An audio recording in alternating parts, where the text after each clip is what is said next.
పూసాయమ్మా ఎన్నేలా ఇక ఆనందంతో పులకించేను ఈ నేల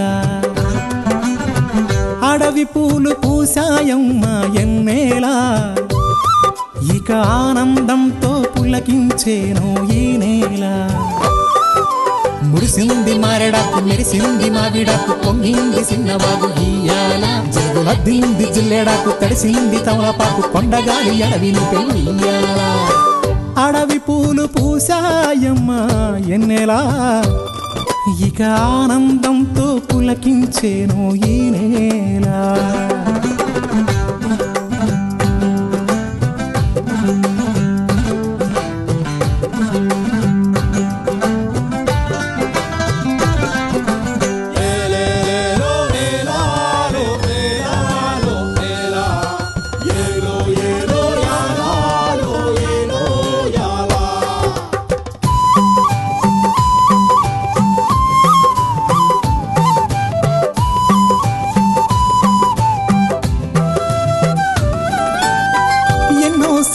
ఆశలున్నాయి ఎన్నో ఊసులు పంచుకున్నాయి కలిసే తోడుగా బతికేలా గువ్వలు గూడు కట్టుకున్నాయి గుండెల్లో ప్రేమ నింపుకున్నాయి కాలం కలిసే రావాలా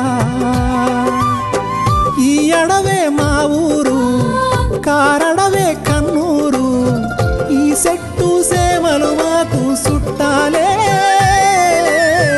మాకున్న కట్టాలు తీరుత్తది అమ్మోరు మా పిల్ల జల్ల సల్లగా నూరేళ్ళు ఉండేళ్ళు దీయించు తల్లి మిన్నేరు మిలమిల సెలయేటి గలగల సిన్నారి నవ్వున నిలవాల కళ్ళ కపటాలు ఎరగని ఈ మంచి మనసుల బతుకుల్లో తొలి పొట్టు కొడవాల అడవి పూలు పూసాయమ్మా ఎన్నేలా ఇక ఆనందంతో పులకించేను ఈ నేల ఇక ఆనందంతో పులకించేను ఈ నేల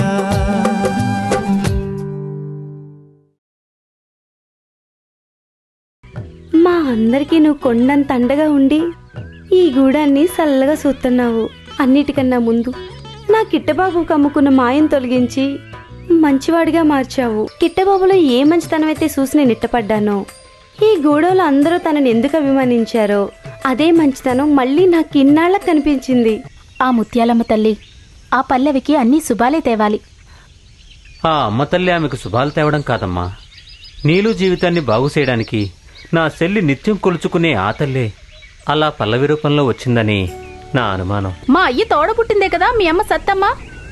ఆవిడగారికైనా తెలియక్కర్లేదా మా అయ్యని అన్ని మాటలు అనటానికి? ఇదిగో మీ అయ్యని ఏమన్ననుకో, మా అమ్మని మాత్రం ఏమనకు. అబ్బా ఏం వెనకేసుకొస్తున్నాడండి.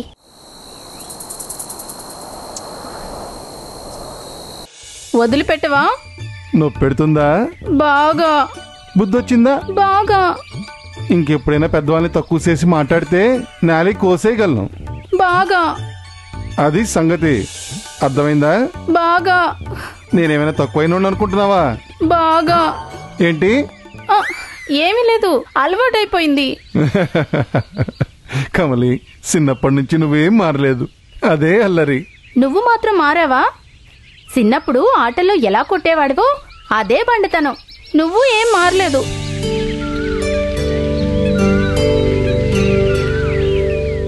కమలి, చిన్నప్పుడు నేను నిన్ను కొడితే లచ్చన్న వెనకేసుకొచ్చేవాడు. లచ్చన్న చెప్తే నేను నిన్ను ఏమీ అనేవాణ్ణి కాదు. అవును, లచ్చన్న మావ ఏ కాయలు తెచ్చినా నువ్వు చేత్తో పగలగొట్టి అందరికీ పంచేవాడివి. అదేంటో బండకేసి కొట్టిన పగలని వెలక్కాయలు నీకేసి కొడితే పగిలిపోయేవి. నిన్ను కమలి, నువ్వు లచ్చన్న నేను ఇలా ఎవరమూ మారలేదు, కానీ గూడెంలో ఎన్నో మార్పులు. అమాయకంగా ఆనందంగా బతుకుతున్న మన జీవితాల్లో ఎన్నో ఒడిదొడుకులు. కమలి, మళ్ళీ మనకి ఆ మంచి రోజులు వస్తాయా? వస్తాయా కాదు, వస్తున్నాయి. నాకెందుకో అనిపిస్తుంది త్వరలోనే గూడెమంతా ఆనందంలో మునిగిపోతుందనిపిస్తుంది. ఎందుకని? రాజమయ్య చెప్పినట్టు అందరి మనువులు జరిగే సమయం దగ్గర పడుతుంది అనటానికి సూచనగా అందరి మనసులు మారిపోతున్నాయి. మొన్న సీతక్క మనసు, నేడు కిట్టబాబు. మనమందరం ఎప్పటికైనా ఒక్కటే అని నిరూపించడానికి ఎర్రోడన్నా. ఇలా అందరిలోనూ మార్పు కనిపిస్తుంది. బండా, ఆఖరికి త్రిలోచన కూడా తన మనసు మార్చుకొని ఇక్కడి నుంచి వెళ్ళిపోతుందంట. కానీ ఆమె వెళ్ళిపోతుందన్న ఆనందం కంటే పాపం పల్లవి కూడా ఆమెతో పాటే వెళ్ళిపోతుందన్న బాధ ఎక్కువగా ఉంది. తప్పదు కమలి. హిరణ్యకశిపుని కడుపును పుట్టిన ప్రహ్లాదుని కూడా అందరూ భయంగానే చూసేవారు. ఎందుకంటే ఎంతైనా తమ రాక్షసరాజు కుమారుడు కదా అని భయపడేవారు. అలాగే పల్లవి ఎంత మంచిదైనా తన తల్లి వలన ఆమెకి కొన్నిసార్లు అవమానాలు తప్పవు. అవును బండా, సంపూర్ణ సూర్యగ్రహణానికి ఆ సంజీవిని కనిపిస్తుందంటున్నారు. అదే రోజున మనందరికీ మనువులు జరుగుతాయని రాజమావ చెప్పాడంటున్నారు. మరి గ్రహణం అశుభమైనప్పుడు మన మనువులు ఆ గడియల్లో ఎలా జరుగుతాయి? నువ్వు చెప్పింది నిజమే, కానీ ప్రతి గ్రహణం అశుభం కాదు. కొన్ని ప్రత్యేక గణాంకాల ద్వారా గణికులు కొన్ని వేల సంవత్సరాల క్రితమే ఏ ఏ గ్రహాలు శుభాన్ని చేస్తాయో చెప్పారు. అటువంటి ఒక శుభసూచిక గ్రహణమే రాబోతున్న గ్రహణం. ఆ రోజున అన్ని అద్భుతాలే, అంతా ఆనందమే. కానీ మా అయ్య అమ్మ మనకు అదే రోజున దూరం అవుతారు.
అమ్మలగన్న అమ్మవి, తల్లి మనసుతో ఈ తల్లి మనసు అర్థం చేసుకో తల్లి.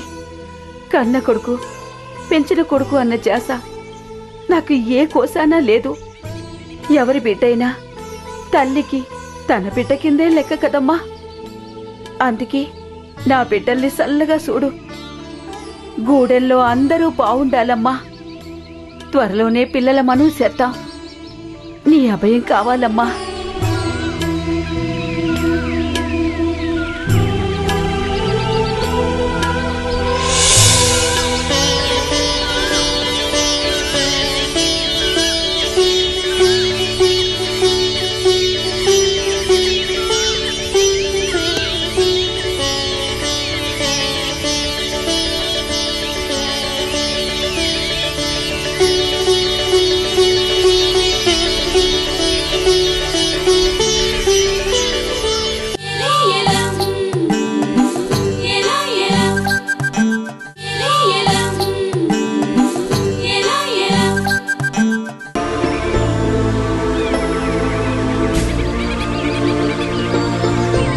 సత్యమా, అన్నయ్య, ఎక్కడి నుంచమ్మా? గుడి నుంచన్నా. నిండు ముత్తైదులాగా ఉన్నావమ్మా. అదేంటన్నా, నేను ముత్తైదువునే కన్నా ముత్తైదువులా ఉన్నాను అంటున్నావేంటి?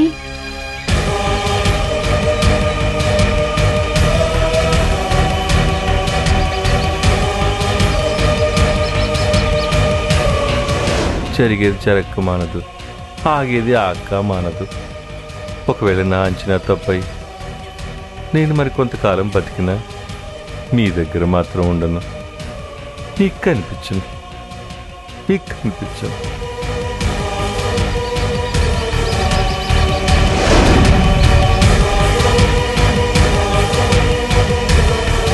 అన్నా అన్నా, ఏందన్నా ఆలోచిస్తున్నావు? కుంకుమ పెట్టుకో అన్నా. కుంకుమ తీసుకోన్నా.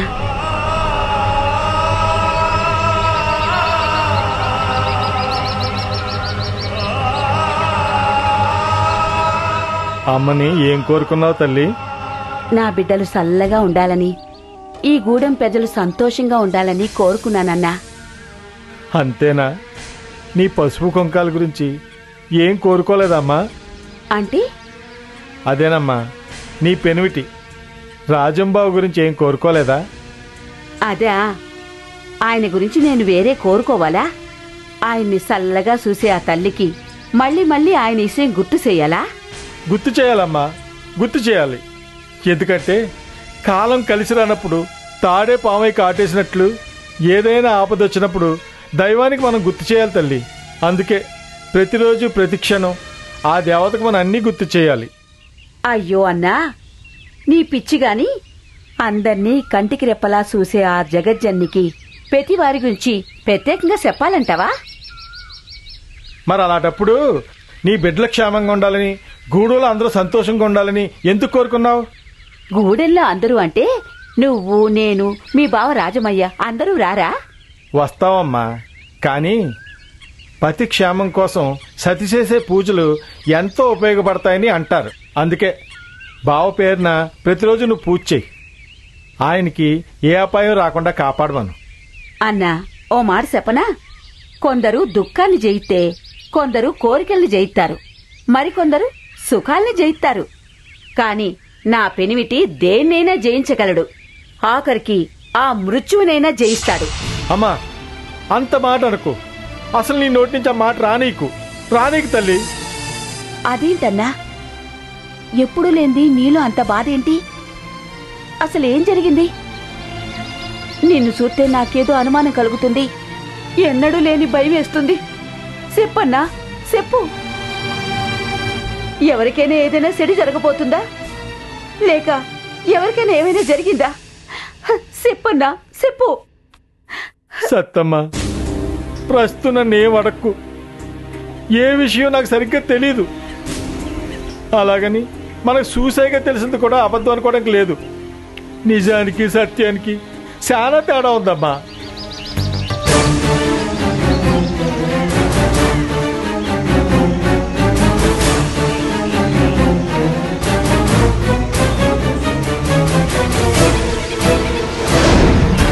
ఈ అరటిపండు నిజమైతే దీని రుచి సత్యం. ఆ రుచి తెలుసుకోవాలంటే సత్యానికి కమ్ముకున్న తెరని తొలగించాలి. ఇలా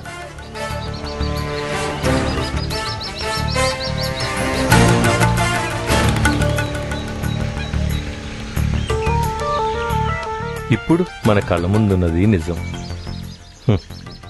నిజం యొక్క మాయ పొరలు తొలగిపోయాయి. దీని రుచి చూస్తే మనం అనుకున్న సత్యము అసత్యము తెలుస్తుంది.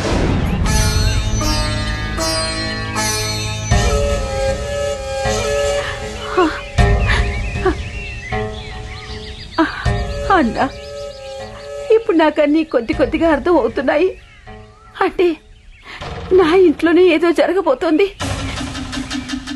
కానీ కానీ ఎవరికి ఏం జరగబోతోంది? ఏమో నాకు తెలీదు.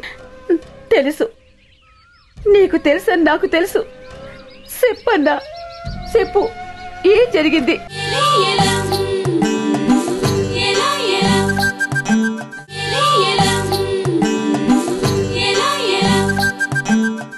ఏం జరగబోతోంది? ఏమో నాకు తెలీదు. తెలుసు, నీకు తెలుసని నాకు తెలుసు. చెప్పన్నా, చెప్పు, ఏం జరిగింది? ఏదో నీకు తెలియకపోతే నువ్వింతగా కంగారు పడవు. చెప్పన్నా, చెప్పు. అది అది రాజం బావా మాటి మాటికి నేను ఉండనేమో అంటుంటే నాకు కొంచెం బెంగగా ఉంది సత్తమ్మ. అంతేనా? ఇంకేమైనా ఉందా? అంతే కదమ్మా, నాకు మరికొన్ని విషయాలు తెలిసాయి. ఎవరి గురించి తెలిసాయి? ఏ విషయాలు తెలిసాయి? చెప్తున్నాను కదమ్మా, కేవలం నాది అనుమానం మాత్రమే. అది నిజం కాకపోవచ్చు కూడా, కానీ అలాగని మనం తేలిగ్గా తీసుకుని విషయాన్ని వదిలేయలేం కదమ్మా. ఈ విషయం ఇంకా ఎంతమందికి తెలుసు? చాలా మందికి తెలుసమ్మా. కొంతమందికి బావే నేరుగా చెప్పాడట, మరి కొంతమందికి మరి వేరే వారి ద్వారా తెలుసుకున్నారు. అన్నా, నా పెనిమిటి గురించి నాకు తెలుసు. ఆయన ధైర్యవంతుడే కాదు, ఎదుటి వారికి ఎంత విషయమైనా చెప్పి ధైర్యంగా ఉండేటట్టు చేయగలడు. అటువంటి ఆపదే గనక తనకి రాబోతుంటే ముందుగా ఈ విషయం నాకే చెప్పేవాడు, లేదా కనీసం పిల్లలకైనా చెప్పేవాడు. నా పిల్లలకి ఈ విషయం తెలియదంటే నువ్వు విన్నది అబద్ధం. ఆయనకేవీ కాదు, నిండు నూరేళ్లు పచ్చగా ఉంటాడు. నీ బిడ్డలకి తెలుసు.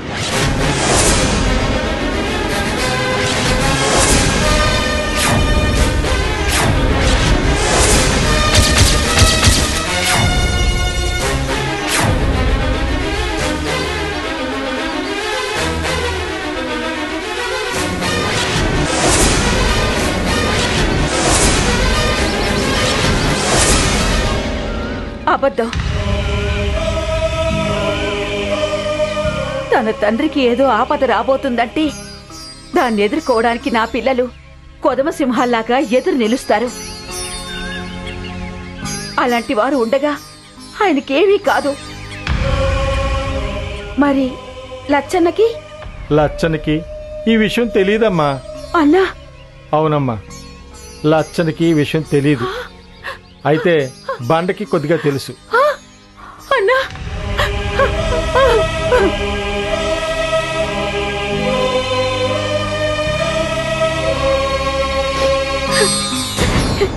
నా పిల్లలకి తెలిసిన విషయం అది నా పెనిమిటి గురించి నాకు తెలియలేదంటే నాకు చాలా ఆశ్చర్యంగా ఉందన్నా. అంతేకాదు, ఎంతో అన్యోన్యంగా ఆప్యాయంగా అభిమానంగా ఉండే నాతోనే నా పెనిమిటి తన గురించి ఇంత రహస్యాన్ని దాచి తన బిడ్డలకి చెప్పాడంటే నాకు విలువ ఇవ్వలేదనేగా దాని అర్థం. తప్పమ్మా, బావకి నీ మీద ఉన్న ప్రేమని సందేహించుకో. నువ్వంటే ఉన్న అభిమానంతోనే అతను ఈ విషయం నీ దాకా రాకుండా దాచాడేమో. ఆలోచించు.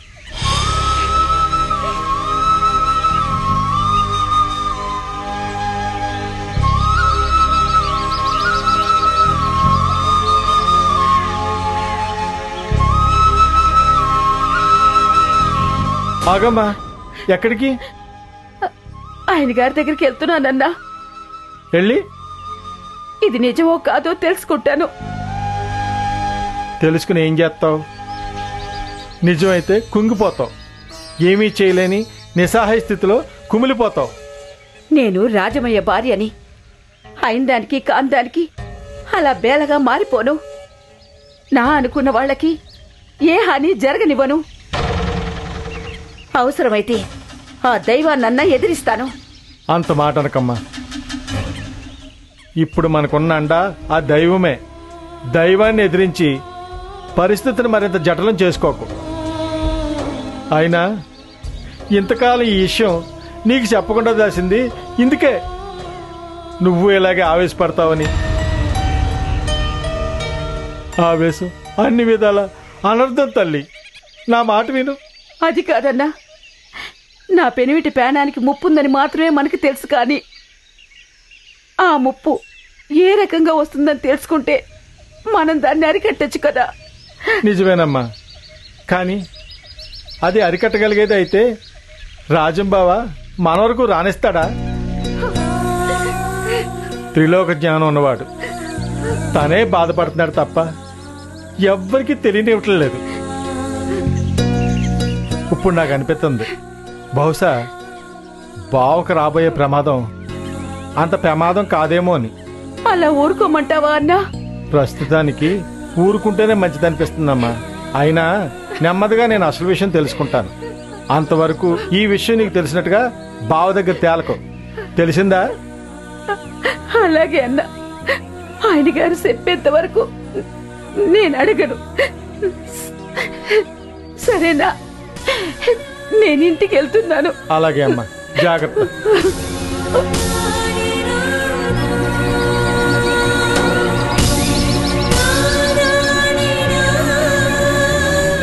అమ్మా తల్లి, నా చెల్లెలు పసుపు కుంకాలు కలకాలం నిలుపు తల్లి. నన్నన్నా